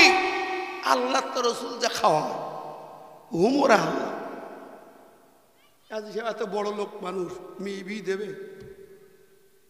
আনোয়ার জাহিদ ভাই, আল্লাহু আকবার। কই না, হবে না, যাও তুমি চলে যাও। চলে যাইতে বলে। ভিতরে মেয়েটি সব বিবরণ শুনেছে, কথা শুনেছে। বাবাকে সালাম দিয়ে বলে, বাবা, যুবককে দাঁড়াতে বলো, তুমি একটু ভিতরে আসো, একটু কথা আছে। যুবক, দাঁড়াও, একটু কথা আছে বলে বাবা ভিতরে গেলেন। মেয়েটি বলেন, আব্বাজান, কার চিঠি? আমার নামের চিঠি মনে হলো, চিঠি একটু দেখা যাবে। চিঠিখানে পড়ে মেয়েটি চোখের পানে ছিঁড়ি দিয়ে কান্নাকাটি করে। পিতা বলে, মেরি কাঁদিস না মা, কাঁদিস না, আমার আদরের কন্যা হুরে মদিনা, আর এই রকম কালাকুচ্ছিত ফকির মিসকিনের সঙ্গে আমি বিবাহ দেব না, তুই কাঁদিস না মা, আমি দিচ্ছি। মেয়েটি বলে, বাবা ওই জন্য কাঁদি না, এই জন্য চোখের পানি নয় আব্বা জান, আমি কাঁদছি দুইটা কারণে। এক নম্বর কারণ হলো, এই চিঠিখানা যখন মদিনায় ফিরে যাবে, সঙ্গে সঙ্গে নবীর কাছে ফিরে যাবার সাথে সাথে আপনার নামটা সাহাবীদের তালিকায় আর থাকবে না, ইমানদারের তালিকা থেকে আপনার নাম কাটা যাবে। কি বাবা চমকে উঠলেন। মেয়েটি বলে, বাবা তুমি কি জানো না আয়াত, ওমা কানা লিমুমিনিন ওয়ালা মুমিনাতিন ইযা কাযাল্লাহু ওয়া রাসূলুহু আমরান আইয়াকুনা লাহুমুল খিয়ারাতু মিন আমরিহিম। কোরআন বলেছে, মুমিন পুরুষ নারী যদি আল্লাহ এবং তার রাসূলের কোনো সিদ্ধান্তকে অমান্য করে, ওই অধিকার নাই অমান্য করলে ইমানদার থাকার কোনো অধিকার না। মুমিনের নাম কাটা, নবীর সিদ্ধান্ত নবীর প্রস্তাব অমান্য করলি মুমিন থেকে নাম কাটা যায়। আল্লাহর ফয়সালা, আল্লাহর কোরআন অমান্য করলে, নবীর ফয়সালা অমান্য করলে মুমিন থাকা যায়? জোরে গান যাবে না। ও বন্ধুরা, আজকে আমরা ইমানদার কোথায়? কোথায় মুমিন আমরা? আমি যদি বলি, কয়েকদিন আগে মনে হয় এদিকে এক প্রোগ্রামে বলছিলাম, আমার মাহফিল ছিল পলাশী নামে একটা জায়গা, বললাম পলাশী থেকে বাংলাদেশ, আমার ওই সাবজেক্ট নিলাম। পলাশীর আম্র কারণে নবাব সিরাজউদ্দৌলার পতনের সাথে সাথে এই ভূখণ্ডে ইসলামের শাসন পতন হয় 1757 সাল, ঠিক কিনা কন? তার আগে ভারত, পাকিস্তান, আফগান, বাংলা সব ইসলামী শাসন ছিল। কোরআনের আইন ছিল রাষ্ট্র সরকারে, কোরআন দিয়ে শাসন হতো, কোরআন দিয়ে আদালত চলত। নবাব সিরাজউদ্দৌলার পতন হলো, ব্রিটিশ শাসন জারি হলো, মানুষের গোলামি প্রতিষ্ঠিত হলো। কি বলেন, ঠিক নেবে? ঠিক। একটু দয়া করে ইতিহাসটা মনে রাখেন আমার ভাইয়েরা। আপনারা কি মন খারাপ করছেন? আমার কথা বুঝতে অসুবিধা হয়? একটু 5 মিনিট শুধু ইতিহাসটা বলে দেই, তারপরে আমি জায়গায় ফিরে যাচ্ছি। যুবকেরা, পলাশীর আমবাগানে নবাব সিরাজউদ্দৌলার পতন 1757 সাল। ব্রিটিশ ঘিরে ফেলল গোটা জমিন, শাসন ক্ষমতা তাদের হাতে। ব্রিটিশ ল জারি হল, ব্রিটিশ শাসন জারি হল। এই ভূখণ্ড আর ইসলামের শাসন দীর্ঘদিন ধরে, প্রায় 900 বছর ধরে কোরআনের শাসন ছিল ভারতবর্ষে, পতন হল। এখন ওদের বিরুদ্ধে দাঁড়াবে কে? সারা ভূখণ্ডে অত্যাচার নির্যাতন। কিন্তু 1831 সাল বালাকোটের ময়দানে যুদ্ধ হলো। শহীদ সাইদ আহমদ বেরলভী রাহিমাহুল্লাহ, তার নেতৃত্বে হাজার হাজার মুসলিম সৈনিকেরা দাঁড়িয়ে গেল, আমরা ব্রিটিশ ল মানি না, ব্রিটিশ শাসন মানি না, আল্লাহর আইন ছাড়া জমিন চলতে দেওয়া হবে না। আল্লাহু আকবার। কি ঠিক নেবে? ঠিক। জমিন কার? আরো জোরে কার? জমিন আল্লাহর আইন হবে কার? আকাশ কার? বাতাস কার? গাছপালা কার? নদ নদী কার? মাছ দিয়েছেন নদী থেকে, সাগরের মাছ কার? জমিনের ফসল কার? রাজশাহীর আম গাছে ফজলি আম দেন কে? সব দেন আল্লাহ। অক্সিজেন আল্লাহর, হাইড্রোজেন আল্লাহর, নাইট্রোজেন আল্লাহর, কার্বন ডাইঅক্সাইড আল্লাহর, ইলেকট্রন প্রোটন আল্লাহর, সব আল্লাহর। তুমি কে? সামান্য কুয়াশার কাছে তুমি দুর্বল। তোমার বিশাল জঙ্গি বিমান, জেট বিমান কুয়াশার কাছে চির হয়ে যাও। ঠিক নেবে? ঠিক। কুয়াশা একটা মশার কাছে তুমি দুর্বল, একটা পাখির কাছে দুর্বল। করে একটা বিমান একটা পাখির সঙ্গে আঘাত করে বিমান বিধ্বস্ত, 170 জন মারা গেল গত সপ্তাহে। ঠিক নেবে? ঠিক। একটা পাখির কাছে দুর্বল, সাগরে একটা মাছের কাছেই টাইটানিক জাহাজ চির হয়ে গেল। ও দুনিয়ার মানুষ, কোথায় তোমার ক্ষমতা? কিছু তোমার অহংকার? চোখে দেখো না জমিন কার, সব পাওয়ার কার?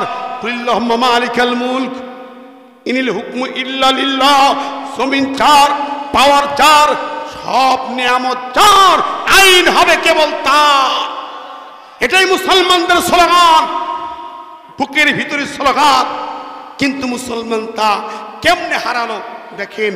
1831 সাল পালাকোটের যুদ্ধ হলে ব্রিটিশদের সাথে হাজার হাজার বীর শহীদরা জীবন দিলেন। সাইয়েদ বেরলভী রাহিমাহুল্লাহ নিজেও শহীদ হলেন। রক্ত ঝরা বালাকোট জয় করল ব্রিটিশরা। ভারতবর্ষ ওরা তখন একাকার হলো শক্তি। এরপর 1857 সাল আবার একটা সংগ্রাম হয়। সৈয়দ মৌলানা ইমদাদুল্লাহ মক্কি মুহাজির ওনার নেতৃত্বে দেওবন্দের আলেমেরা এক হলেন, প্রতিবাদ করে তুললেন। তারাও বললেন জমিন আল্লাহর, আইন হবে আল্লাহ। ঠিক না ঠিক? এই স্লোগান তুলি ব্রিটিশদের সঙ্গে আরেকটা লড়াই হলো, সেনাপতি সহ কয়েক হাজার শহীদ হলো। ব্রিটিশ বিরোধী আন্দোলনের বড় বড় জিহাদ চির হয়ে গেল। গোটা ভারতবর্ষ এখন যা ইচ্ছা তাই করে। তারপরেও থেমে গেল না কবি নজরুলের বিদ্রোহী কবিতা আর মুসলমানদের হুঙ্কার একের পর এক চলতে চলতে 1947 সালে ব্রিটিশরা দেশ ছাড়তে বাধ্য হলো। ঠিক না ঠিক? 69,000 মুসলমান জীবন দিয়েছে এই আন্দোলনে। আমার ভাইয়ের একটু শোনেন। তারপর চলে গেল ব্রিটিশ, দেশটা দুই ভাগ হলো, পাকিস্তান, হিন্দুস্তান। আমরা বাংলাদেশের জনগণ কোন দিকে যায়? আমরা দেখলাম হিন্দুস্তানে গেলে আল্লাহর আইন মানতে পারবো না। পাকিস্তানের সঙ্গে এদেশের আলেমদের কন্ট্যাক্ট হলো, বলল পাকিস্তান, কায়েদে আজম বললেন পাকিস্তান চলবে কোরআন সুন্নাহর আইনে। বাংলাদেশের আলেম ওলামা সহ বাংলাদেশের নেতৃবৃন্দ তাদের সাথে যুক্ত হলেন। 7 সমুদ্র ওপারে পাকিস্তান, এপারে আমরা এক পাকিস্তান হয়ে গেলাম। কিন্তু পাকিস্তান নেতারা গাদ্দারি করলেন, কোরআন সুন্নাহর আইন জারি করলেন না। তারা আমেরিকার অনুসরণে, ইউরোপের অনুসরণে দেশ চালাতে লাগলেন। 5 বছর 10 বছর পরেও আলেমরা প্রতিবাদ করলেন। ওরা বলে আমরা শিশু রাষ্ট্র, আমাদের বিদেশি সাহায্য দরকার, আমেরিকা ইউরোপ সাহায্য দরকার। এই বলে বলে তারা 20 বছর পার করলেন। 67 সাল এদেশের আলেমরা ফুসে উঠলেন। সদস্যায় হুজুর থেকে শুরু করে একের পর এক আলেম ওলামারা পাকিস্তান গভর্নমেন্টকে বললেন না না আর মানি না। কতদিন লাগে শিশু সাবাল্য হতে? 12 বছর লাগে, 13 বছর লাগে, 20 বছর যায়, তুই সাবাল্য হতে পারো না? তার মানে তোমরা কোরআন সুন্নাহর আইন জারি করবে না। বাংলাদেশ আলেমরা ক্ষিপ্ত হলেন। 70 নির্বাচন সামনে রেখে এদেশের আলেম ওলামা, ইসলামী নেতৃবৃন্দ, স্কলার আলেমরা, শাইখুল হাদিস সহ, মহিউদ্দিন খান সহ অনেক আলেম ওলামা, তাদের সাথে কন্ট্যাক্ট হলো কথিত বঙ্গবন্ধুর সাথে। সেই নেতার সাথে কন্ট্যাক্ট হলো। উনি অঙ্গীকার করলেন যদি আমার দল নির্বাচনে ক্ষমতায় যায় কোরআন সুন্নাহ বিরোধী কোনো আইন পাস হবে না, কোরআন সুন্নাহ বিরোধী কোনো আইন দেশে চলবে না। উনি অঙ্গীকার করলেন, লিখিত অঙ্গীকার করলেন। তখন এদেশের আলেম ওলামা বিভিন্ন মানুষ দলে দলে তাদেরকে ভোট দিয়ে 70 নির্বাচনে জয়ী করলেন। বিজয়ী হলেন বটে, পাকিস্তান সরকার আবারও গাদ্দারি করে ক্ষমতা দিলেন না, ক্ষমতা পেলেন না। 25 মার্চ রাত্রি তিনি পাকিস্তান সরকারের সাথে আলোচনা করে শেষ পর্যন্ত ব্যর্থ হয়ে তিনি নিজে নিজে বন্দী হলেন। উনাকে বন্দী করা হতো না, নিজেই আমাকে বন্দী করেন, দেশে ফিরতে পারবো না। ইতিহাস সাক্ষী দেয়। আমার বাবা রাজনীতিবিদ ছিলেন, দাদা, তাদের কাছ থেকে ইতিহাস শুনেছি, আলেমদের কাছ থেকে শুনেছি, এটাই সত্য ইতিহাস।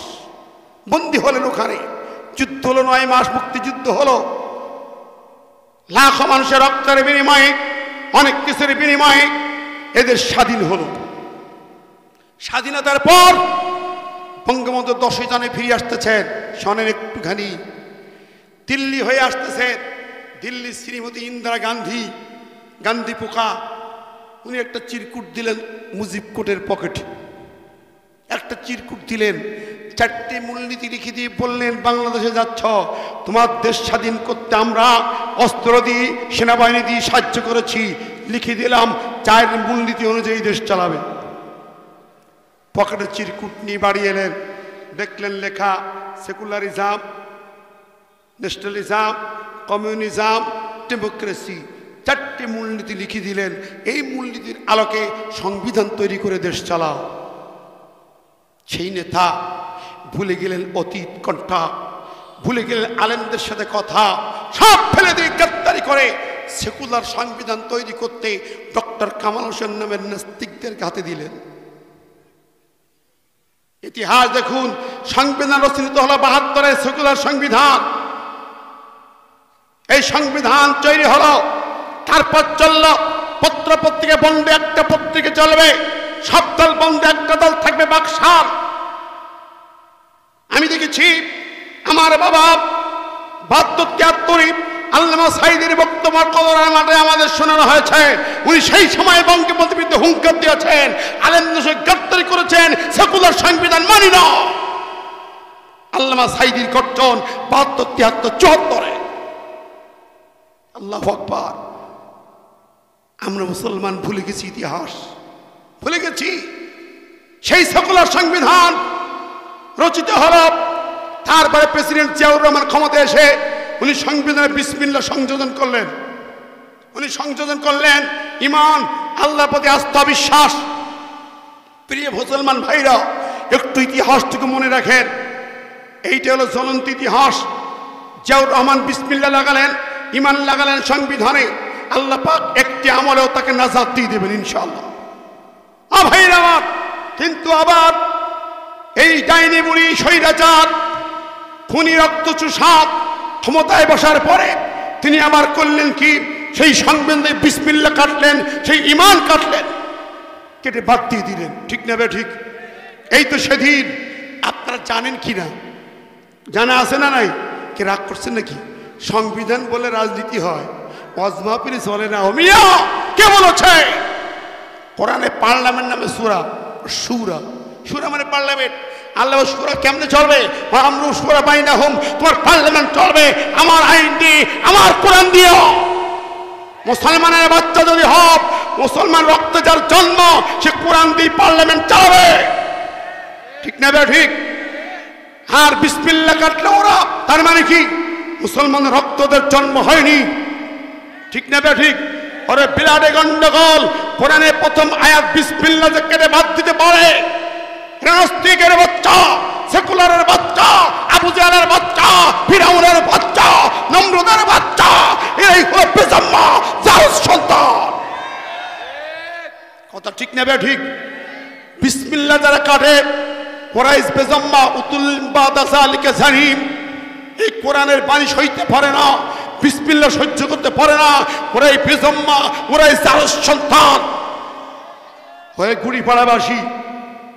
এই ভাইরা রাগ করে চলে যাও না, কান পেতে শুনে যাও। যারা ঘরে বসেও ওই বিসমিল্লাহ কটা দলের সাপোর্টার, তারা ছাড়া এখান থেকে কেউ ফিরে যাবে না। ঠিক না বে ঠিক?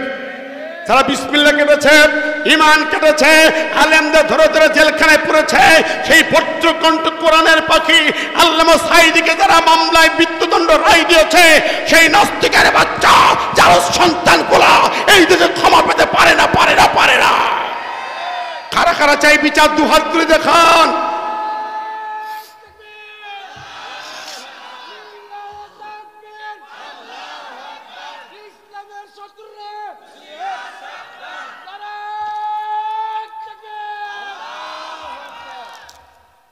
আমার ভাইরা, পেয়ারে হাজিরিন, তাহলে ইতিহাস কথা বলে 57-র আগেই ভূখণ্ডে কোরআনের শাসন ছিল। ঠিক না ঠিক? 24-এর 5ই আগস্টের পরে এখন একটাই দাবি, সংবিধান সংস্কার কমিশন করেছেন, অন্তর্বর্তী সরকারকে বলতে চাই, ওই সংবিধানের সংস্কারে 1 নম্বরে আগে বিসমিল্লাহ সংযোজন করতে হবে। কারা কারা চাই? দুহাত তুলে দেখান তো, কারা কারা চাই? আল্লাহু আকবার। 1 নম্বর দাবি। 2 নম্বর, এই সংবিধানে উলুহিয়াত আল্লাহর, সার্বভৌম ক্ষমতার মালিক আল্লাহ, এটাও সংযোজন করতে হবে। কথা বলেন, নইলে আমাদের ঈমান থাকবে না, আমাদের ঈমান বরবাদ হবে। সার্বভৌম ক্ষমতার মালিককে। আর বর্তমান যে সংবিধান আছে এটা কি জানেন? সেগুলোর সংবিধান কি বলে জানেন? ক্ষমতার মালিক জনগণ, ক্ষমতার মালিক জনগণ। এই সংবিধান কুফরি সংবিধান, এই সংবিধান শয়তানের সংবিধান। কথা বলেন, আমরা কুফরির সংবিধান মানি না, সেকুলার সংবিধান মানি না। কুফরির বিদ্যুৎ ভেঙে দিতে চাই, সেকুলারদের কলিজা উপড়ে ফেলে সাগরের বুকে ডাকিয়ে দিতে চাই। এই জন্য দাঁড়াতে হবে, প্রয়োজনে রক্ত দিতে হবে। রাজি আছেন কারা কারা? তো হাত তুলে দেখা।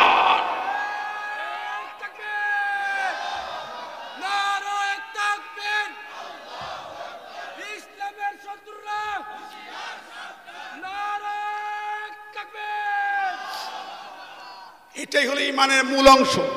কুলিল্লাহুম্মা মালিকাল মুলক, ক্ষমতার মালিককে। আরো জোরে, সার্বভৌম ক্ষমতার মালিক আল্লাহ।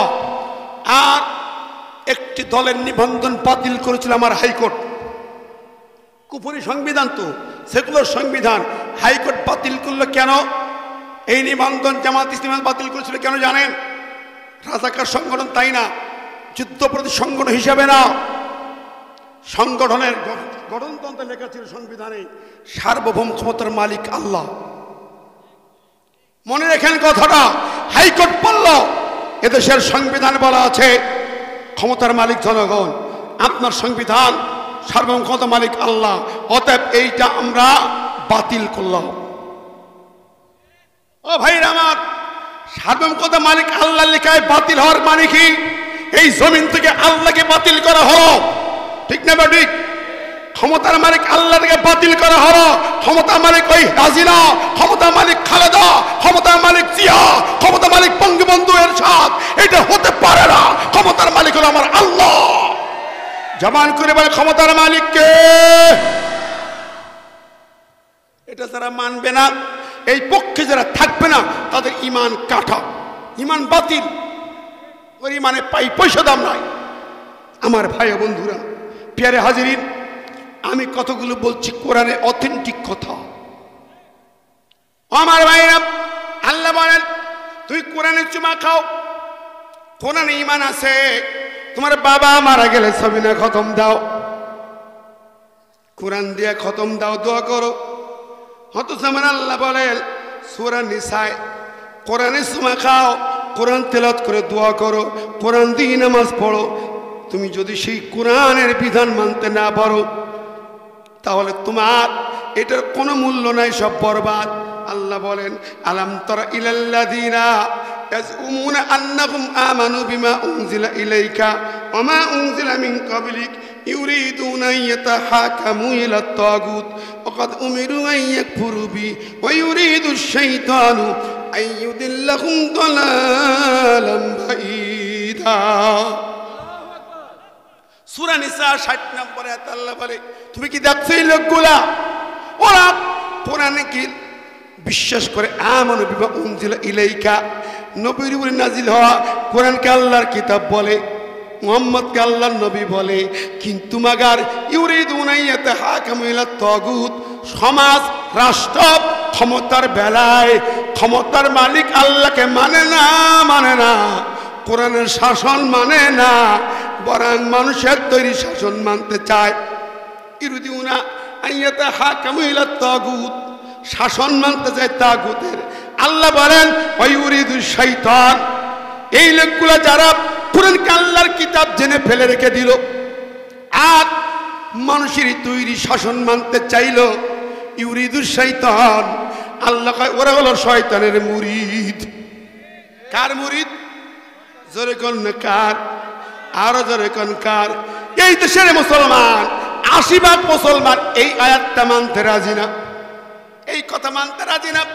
ধর্ম মানে ইসলাম, বলে ইসলাম সবার ধর্ম, আমাদের সবার, কিন্তু আইন মানতে রাজি না, ক্ষমতার মালিক মানতে রাজি না, আল্লাহর আইন মানতে রাজি না। আল্লাহ কয় ওরা শয়তানের মুরিদ। কোথায় ইমানদার? কোনো ইমান নেই। অতএব আমি ইতিহাস টেনে বললাম, এই বাংলার জমিনে বর্তমান সময় যা, এখন সময় উপযুক্ত সময়, শ্রেষ্ঠ সময়। মুসলমান মসজিদ ভিত্তিক আন্দোলন শুরু করো, গ্রামে গ্রামে দুর্গ গড়ে তোলো। আগামীর বাংলাদেশ ব্রিটিশ ল চলতে দেওয়া হবে না, ব্রিটিশ ল চলবে না, আমেরিকান ল চলবে না, দিল্লির আইন চলবে না। আইন চলবে কার? আরো জোরে কার? আর এইটা যারা মানবে না তারা হবে কাফের। তারা কি ডাইরেক্ট ফতোয়া, তারা কাফের। আল্লাহ দিছে ফতোয়াটা। কার ফতোয়া? আমাল্লাম ইয়াহকুম বিমা আনজালাল্লাহ ফাউলাইকা হুমুল কাফিরুন। যারা আল্লাহ দেওয়া শাসন মানবে না তারা হলো কাফের। কে বলেছেন? জোরে বলেন কে? বন্ধুরা আমার, যুবকেরা, নবীর সাহাবী, তারা আল্লাহর ক্ষমতা জমিনে প্রতিষ্ঠার জন্য, আল্লাহর আইন প্রতিষ্ঠার জন্য সব ত্যাগ করেছে। যে একটি তাফসীর করতেছিলাম, ওই যুবকরা আল্লাহ প্রিয় হবে যারা দুনিয়ার মায়া ত্যাগ করে, সংসারের মায়া ত্যাগ করে, বিবির মায়া ত্যাগ করে, দুনিয়ার সব কিছু ছেড়ে দিয়া আল্লাহর জমিনে আল্লাহর দিন প্রতিষ্ঠার লড়াইয়ে নামতে চাইবি, সংগ্রামে হাজির হবে, জান দেবে, মাল দেবে জিহাদের মাঠে। আমার আল্লাহ বলেন তারাই আল্লাহর প্রিয় বান্দা। আজকের আয়াত 207 সূরা বাকারা। ও আমার ভাইরা, এই জন্য বলতেছিলাম সাদ সালমির কথা মনে আছে? কথা মনে আছে? ভুলে গেছেন নাকি? আল্লাহর দিকে নবীজি কেঁদেছিলেন, এসেছিলেন। কেন? নবীজি এই বর্ণনা দিচ্ছিলেন, বিয়ের জন্য পাঠাইলাম, ওই মেয়ের বাবা রাজি হয় না। মেয়ে যখন দুইটা কথা বলে, বাবা, এক নম্বর লস হলো তোমার নাম ইমানদারের তালিকায় থাকবে না, কারণ আল্লাহ রসুলের কোন আইন অমান্য করলে মুমিন থাকা যায় না। সেজন্য কথাগুলো বলছিলাম। এবার ওই লোকটি থমকে যায়, মিটি বলে, বাবা, দ্বিতীয় কথা হলো আমার বদনসিব, আমি কপাল পোড়া হয়তো বা, কারণ আমি জানি না আমি একটি মেয়ে, তুমি গর্ব করো, অহংকার করো, আমার সৌন্দর্যের গর্ব অহংকার করো। হুরে মদিনার বাবা, তুমি কত গর্ব অহংকার তোমার। বাবা, আমি কপাল পোড়াই জন্য আমার বিয়ের ঘটক হলেন নবীজি মুহাম্মদুর রাসূলুল্লাহ সাল্লাল্লাহু আলাইহি ওয়াসাল্লাম। একটা যুবক পাঠালেন ঘটকালি করে। এটা আমার সৌভাগ্য ছিল, আমার সুন্দরী এই জন্য সৌভাগ্য নয়, আমার নবী আমার ঘটকালি করে পত্র পাঠিয়েছে, সৌভাগ্য ছিল আমার। কিন্তু আমি দুর্ভাগা, আমি তো কপাল পোড়া। তুমি যখন নামত দিয়েছ তখন আমি কপাল পোড়া হয়ে গেলাম হয়তোবা। বাবা, তুমি যে যুবককে কালা কুচ্ছিত দেখে চিন্তা করতেছ, কে বানাইছে তারে? যেরকম কে? আর রহমান আল্লামাল কুরআন খলাকাল ইনসান। আল্লাহ বানাইছে ওই কালো কুচ্ছিত যুবকটারে, আল্লাহ বানাইছে। আর আমি সুন্দরী হুরে মদিনা, আমাকে আল্লাহ বানাইছে। আজকে যদি আমাকে সুন্দরী না বানায়া ওই রকম কালো কুচ্ছিত বানাইতো, তোমার কি কিছু করার ছিল? তুমি কি মেজি ঘষে সাদা করতে পারতে? বাবারে, সৌন্দর্যের অহংকার করে লাভ নেই, সব আল্লাহর দান। বাবা, ওই যুবককে তোমার এতিম মিসকিন মনে হলো, ফকির মিসকিন বলে ফেরাই দিচ্ছ।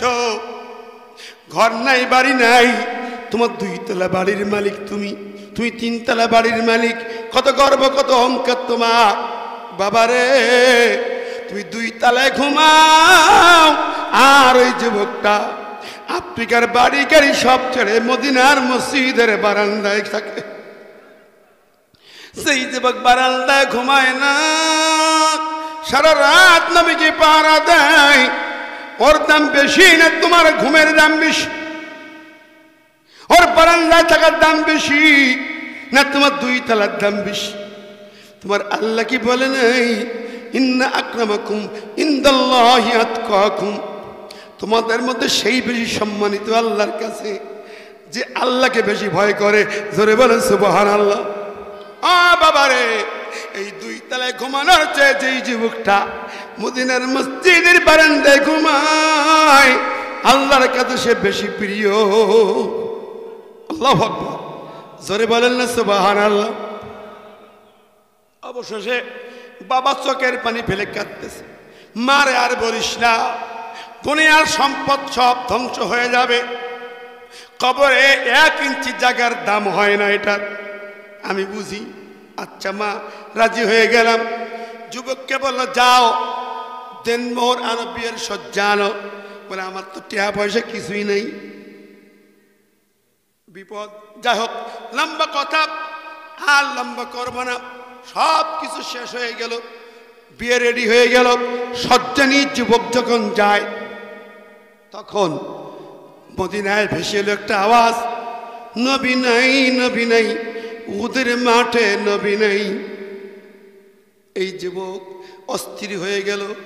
আরে, যেই নবীর জন্য আফ্রিকা ছেড়েছি, যেই নবীর জন্য গাড়ি বাড়ি ছেড়েছি, যেই নবীর জন্য ব্যবসা বাণিজ্য ছেড়েছি, যেই নবীর জন্য আরামের ঘুম হারাম করে দিয়েছি, যেই নবীর জন্য মদিনার মসজিদের বারান্দায় দাঁড়িয়ে থাকি, সেই নবী নাই। আমার বিয়ের দরকার নাই, আমার এই দুনিয়ার কোনো কিছু দরকার নাই, আমি আর দুনিয়া চাই না। এই যুবক সঙ্গে সঙ্গে ফিরে যায় বাজারে, বিয়ের সজ্জাগুলো সব বিক্রি করে দিল। বিক্রি করে দিয়া একটা তরবারি কিনল। একটা তরবারি কিনি ঝাঁপিয়ে পড়ল। আর নয়, জিহাদের ময়দানে, উহুদের ময়দানে ফিরে যায়। জোরে বলেন সুবহানাল্লাহ। আমার ভাই বন্ধুরা, পেরে হাজিরিন, কলিজার ভিতরে একটু প্রশ্ন করে দেখেন, নবীর সাহাবীদের শত সাহাবীর জীবনে এরকম আছে না নাই? আরে, আব্দুল্লাহ বিন রাওহা মুতার যুদ্ধে যাবার সময় বিবি বীর বাসর ঘরে ছিল, বাসর ঘরে প্রবেশ করে নাই। বিবি বলেছিল, যুবক একটা বার প্রবেশ করো, তোমার চেহারা কেন একবার দেখি। যুবক বলে, না না না, যুদ্ধের তামামা বেজেছি, জিহাদের ময়দানের সেনাপতির দায়িত্ব পড়েছে, বাসর ঘরে প্রবেশ করা যাবে না। তুমি কি নবীর আল্লাহর কোরআন জানো না? ইয়া আইয়ুহাল্লাযীনা আমানু মা লাকুম ইযা কিলা লাকুম ইনফিরু ফি সাবিলিল্লাহি সাকালতুম ইলাল আরদ আরাদিতুম বিল হায়াতিদ দুনিয়া মিনাল আখিরাহ ফামা মাতাউল হায়াতিদ দুনিয়া ফিল আখিরাতি ইল্লা কলিল।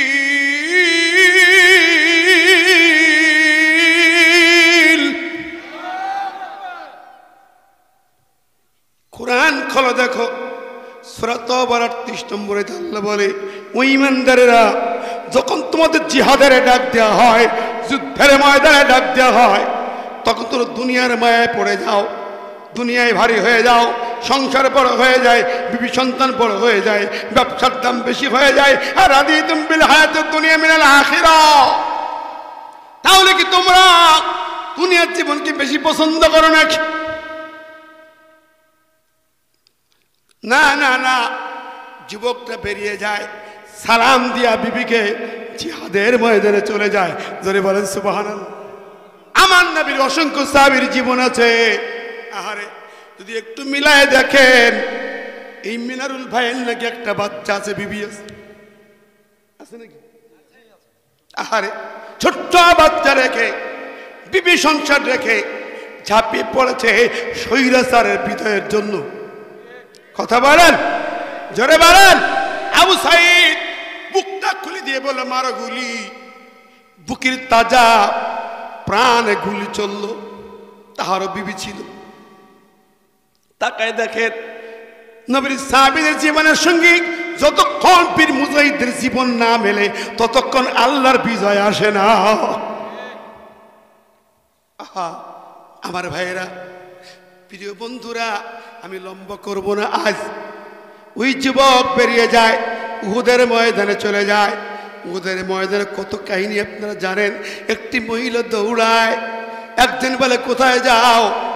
তোমার স্বামী শহীদ হয়ে গেছে। বলে, শুনতে চাই না, জানতে চাই নবী কেমন আছে। আবার হাটের সামনে দৌড়ায়। আরেকজন বলে কোথায় যাও? খুদের মাঠে যায়, তোমার বাবা শহীদ হয়ে গেছি। মহিলা আবার শুনতে চাই না নবী কেমন আছে। আর একটু সামনে যায়, মহিলা কোথায় যাও? জিহাদের ময়দানে যাই। নবী কেমন আছি? বলে তোমার তো সন্তান শহীদ হয়ে গেছি। মহিলা চিৎকার দিয়ে বলে আমার সন্তান শহীদ জানতে চাই না, স্বামী শহীদ জানতে চাই না, বাবা শহীদ জানতে চাই না, শুধু জানতে চাই আমার নবী কেমন আছি। আরে এই তো নবীর সাহাবীদের জীবন। একটা একটা করে বলে শেষ নামানো যাবে না রে ভাই। বন্ধুরা আমার, মা খানসা 4 ছেলেকে নিয়ে জিহাদের মাঠে, ও মা বলেরা রাজশাহীতে খাও দাও ঘুরে বেড়াও। 31 তারিখ দেখলাম রাজশাহী শহরে 31st নাইট। 31 তারিখ এই রাস্তা দিয়া গোটা শহর দেখলাম রাত 12:30 একটার সময় নারী পুরুষ ঘুরি ঘুরি বেড়ায়, ডান্স ডিজি বাড়ি ডান্স করে বেড়ায়, পিকনিক করে খেয়ে দিয়ে বেড়ায়। হ্যাঁ মুসলমানের বাচ্চারি, কে তুমি মুসলমানের বাচ্চা? 31st নাইট করো, জীবন ধ্বংস করো, ইমান নষ্ট করো। অথচ মুসলমানদের জীবন হলো সব আনন্দ থেকে বিলীন করে দিয়া, সব বিসর্জন দিয়া আল্লাহর জমিনে আল্লাহর দিন কায়েমের জন্য ঝাঁপিয়ে পড়ো। ঠিক না বে ঠিক? তুই কি 5ই আগস্ট দেখোনি? রাজশাহী শহর দেখো নাই? গুন্ডা বাহিনী এই গড়িপাড়া থেকে সাহেব বাজার পর্যন্ত গুন্ডা বাহিনী দখল করেছিল। স্বৈরাচারের লেলিয়ে দেওয়া সন্ত্রাসী জঙ্গি খুনির দল গুলি চালিয়েছে ওরা। পুলিশ লীগ আর ওদের সেই খুনি লীগ, সন্ত্রাসী লীগ গুলির পরে গুলি চালিয়েছে। ঠিক না বেটি? রক্তে ঝরা রাজশাহী কি কেমন করে তোমরা নাচ গান করো, কেমন করে ড্যান্স পার্টি করো? ও রাজশাহীবাসীর সিদ্ধান্ত নিতে হবে, মহল্লায় মহল্লায় সিদ্ধান্ত নিতে হবে। গুড়িপাড়ায় মাসুদ ভাই, সেক্রেটারি বাবু ভাই যারা আছেন, হাজি বাবু ভাই যারা আছেন, হাজি সাহেব আছেন, একটা সিদ্ধান্ত নিতে হবে। 5ই আগস্ট জুলাই বিপ্লবের রক্তের পরে দাঁড়িয়ে যেই জমিনতে খুনিদের বিদায় হয়েছে, স্বৈরাচার বিদায় হয়েছে, ওই রক্তের সাথে গাদ্দারি হবে না, কোন নাচ গান ডান্স হবে না, 31st নাইট চলবে না, ভ্যালেন্টাইন ডে চলবে না, কোন বেদাত শিরক চলবে না। ঠিক না ঠিক? দাঁড়াতে হবে প্রত্যেকটি মসজিদ কমিটি, যুবক কমিটি দাঁড়াতে হবে। বিড়িখোর, তালিকর, গাঁজাখোর, ইফটিজিং করা, নারী নির্যাতনকারী কোন ব্যক্তিকে রাস্তাঘাটে যেখানে পাবেন সেখানে ধরে পিটাবেন। কতক্ষণ? যেখানে পাবেন সেখানে পিটাবেন। মুসলমানের বার্তা যদি হয়, কিসের মুসলমান তুমি? কোথায় ইসলাম তোমার? সাইজ করতে হবে। ঠিক না বেঠি? রুহুল কুদ্দুস ভাই, মাসুদ ভাই, খাইরুল যারা আছো, গোটা রাজশাহীকে সার্চিং দাও। কোন দল পার্টি রাজনীতি বুঝি না। আগামী রাজশাহী শাহ মাকদুম রহমতুল্লাহ রাজশাহী হবে। ঠিক না বেঠি? এই রাজশাহীর ওয়ার্ডে ওয়ার্ডে বিচার হবে কোরআন দিয়া, রাজশাহী ভালো হবে কোরআন দিয়া। আর কোন আইন চলবে না, কোন নেতাগিরি চলবে না। রাজি আছেন কারা কারা? 2 হাত তুলে দেখেন তো।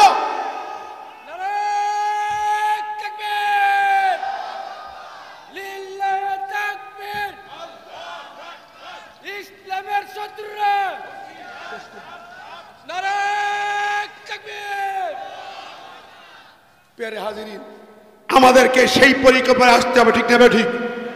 রাজি আছেন না নাই? কথা অনেক লম্বা, আর লম্বা করে রাত 12টা বেজে গেছে। কষ্ট দিচ্ছি, কষ্ট পাচ্ছেন মনে হয়, বুঝতে পারছি। শোনেন প্রিয় বন্ধুরা, বলছিলাম আর একটি কথা, শুধু নবীজি উহুদের মাঠে ওই যে কাঁদলেন কেন?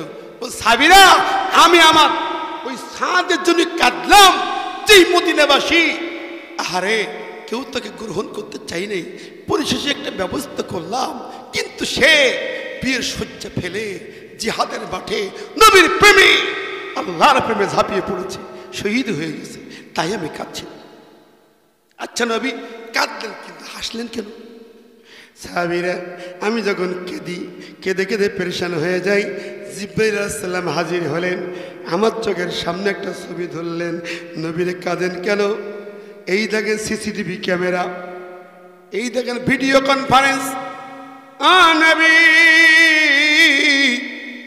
আপনার সাদের জন্য আপনি কাঁদেন, আর সাদের জন্য আমার আল্লাহ পাক জান্নাতে কি রিসিপশনের ব্যবস্থা করেছে দেখে নেন।